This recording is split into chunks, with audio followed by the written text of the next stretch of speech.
जी नमस्कार, कैसे हैं आप सभी लोग। आप सभी लोगों का स्वागत है हमारे पी की इस साधना चैनल में। तो आप सभी दर्शक जनों के लिए आज हम एक ऐसी साधना लेकर के आ चुके हैं जो कि ये जो साधना है एक संभोगनी परी की साधना है।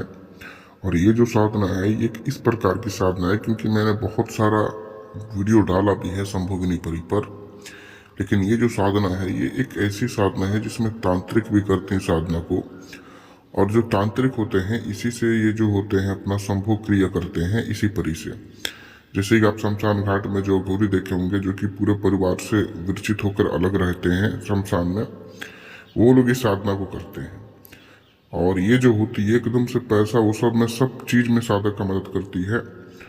लेकिन जो साधक सोचता है कि क्या हम भी इसको कर सकते हैं, जिसकी पत्नी है या जो परिवार में रहते हैं, तो क्या इस साधना को कर सकते हैं, तो मैं यही बोलूँगा कि साधना को तो आप कर सकते हैं, लेकिन आपको जब तक ये साधना चलेगा तब तक थोड़ा सा आपको अकेले रह करके ये साधना करना पड़ेगा।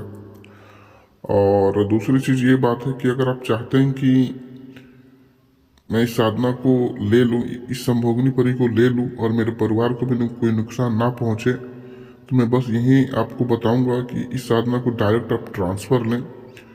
क्योंकि अगर आप अपने से करते हैं तो ये जो परी है आपको वचन बंध में कुछ फंसा सकती है या आपका नज़र बांध सकती है, कुछ भी करके आपको ऐसा चीज़ में कर देगी जिससे को आपको उस वक्त कुछ नहीं लगेगा, आप डायरेक्ट इसके जाल में फंस जाएंगे। लेकिन बाद में बहुत ही बड़ा आपको हानि पहुंचने वाला है। ठीक है, तो मैं यही बोलूँगा साधक मुझसे ले लेगा तो और अच्छा रहेगा, मैं दे दूंगा उसको, छोटा मोटा खर्चा आएगा, कोई दिक्कत नहीं होगा। लेकिन जो लोग साधना करने में समर्थ हैं, जो परिवार से अलग रहते हैं या घर से बाहर रहते हैं, अपना अलग रहते हैं, तो उनके लिए साधना अच्छा है। या जो लोग करना चाहते हैं उनके लिए भी ठीक है। और जिनको अपने आप पे भरोसा है कि हाँ मैं इस परी के चक्कर में नहीं फंसूंगा, मैं इस साधना को अच्छे से करूंगा, तो उनके लिए भी जो साधना है बहुत ही अच्छा है। तो चलिए आप लोगों को बता देते हैं। इस साधना में करने के लिए आपको एक अलग स्थान चाहिए जहाँ पे थोड़ा सा भी कोई अपने परिवार का आवाज ना आए, हल्ला ना आए, वहाँ पे एक स्थान चाहिए। अगर आप रूम में करते हैं तो अच्छी बात है। रूम साफ सुथरा होना चाहिए, किसी भी लेडीज का उसमें फोटो नहीं होना चाहिए, उसमें ज़्यादा सामग्री नहीं होना चाहिए। और आपको इसमें एक बकरा का गोश्त चाहिए, बकरा का गोश्त चाहिए, लाल सिंदूर चाहिए। साधना जो होगा ये होगा लग्न वस्त्र में, और आपको इसमें माला चाहिए हकीक का। ठीक है, 108 दिन की। वदन पे कपड़ा नहीं होना चाहिए, एक डोरा भी नहीं होना चाहिए, काला भी डोरा नहीं होना चाहिए किसी भी शरीर पे, चाहे स्त्री कर रही हो चाहे पुरुष कर रहे हो। तो लग्न वस्त्र में साधना को करेंगे। इसमें हिसार जरूरी है। आप हिसार, आप अगर मुस्लिम है तो आप अपने तरीके से हिसार लगाएं, हिंदू है तो अपने तरीके से हिसार लगाएं। ठीक है, जो आपको हिसार आता है वो अपना लगा सकते हैं। तो लग्न वस्त्र में होने के बाद ये साधना होगा। तो सामग्री आपको अत्तर भी चाहिए, हकीकी माला भी चाहिए, सिंदूर भी चाहिए, और आपको इसमें मिठाइयाँ भी चाहिए। ठीक है, 7 प्रकार का मिठाई ले लेंगे तो आपके लिए बहुत ही बेस्ट रहेगा। तो ये सब करने के बाद आपको बैठ जाना है। ठीक है, अपने घर में ही लुबान की धुनी देनी है, और लुबान की धुनी देने के बाद सामने मिठाई रखने के बाद बस ज़्यादा कुछ नहीं, बैठ करके हिसार करने के बाद मंत्र पढ़ना स्टार्ट कर देना है। ये सिर्फ मंत्र के उच्चारण पे ये ज़्यादातर सिद्ध हो जाती है। मंत्र आपको पढ़ना है, मैं मंत्र आपको बता दे रहा हूँ मंत्र आपको स्क्रीन पे भी मैं दिखा दे रहा हूँ। मंत्र जो है, मंत्र अच्छे से सुनिएगा। जल बांधू जल हल बांधू, जल की बांधू काई, 3 बहु धरती अमल, करूं संभोगनी परी की दुहाई।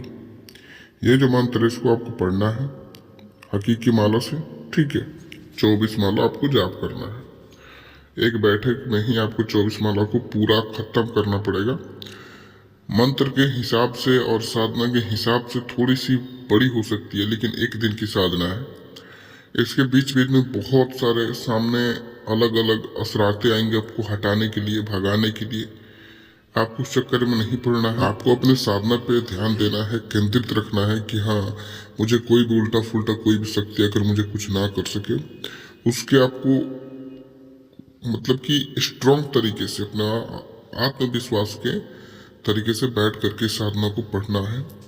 जैसे ही आप 13, 12, 14, 16, 18, 20 इस तरह माला के करीब पहुंचेंगे तो आपके सामने लगेगा कुछ सांप आ गया, कोई बड़ा सा राक्षस आके बैठ गया, कोई जिन्न आ गया, कोई लग्न वस्त्र की स्त्रियां आ गई, सारा चीज हो गया।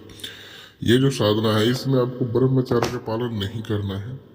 आप जितना ही अपने वीर्य को नष्ट करेंगे इस साधना को, उतना ही आप इस साधना में सिद्धि प्राप्त करेंगे। जी हाँ, थोड़ा सा साधना इस प्रकार से है कि आप इसमें ब्रह्मचर्य तोड़ सकते हैं। ठीक है, तो लास्ट में जब ये परी हाजिर होगी तो बेहद ही ज़्यादा सुंदर होगी। एक 23-24 साल की नौजवान लड़की आएगी आपके साथ, और आते ही आपको आपके साथ लगेगी संभोग करने। तो आपको भी इसके साथ आपको संभोग करना है, अच्छे से करना है। जब तक आपका और उसका मन ना भरे तब तक आपको करना है। धीरे धीरे करते करते उसके बाद लास्ट में आपसे वचनबंध लेगी कि जब मैं बुलाऊँ तब को आपको आना है, ये सब करना है। वचनबंध लेने के बाद आप इसे सिद्ध कर सकते हैं। तो जो साधक इसका ट्रांसफ़र लेना चाहते हैं तो वो ले सकते हैं। जो साधक कमज़ोर दिल के हैं तो मैं यही कहूँगा कि ये मुझसे ट्रांसफ़र ही ले लें। तो चलिए चलते हैं, मिलते हैं दूसरी साधना के साथ। तब तक नमस्कार।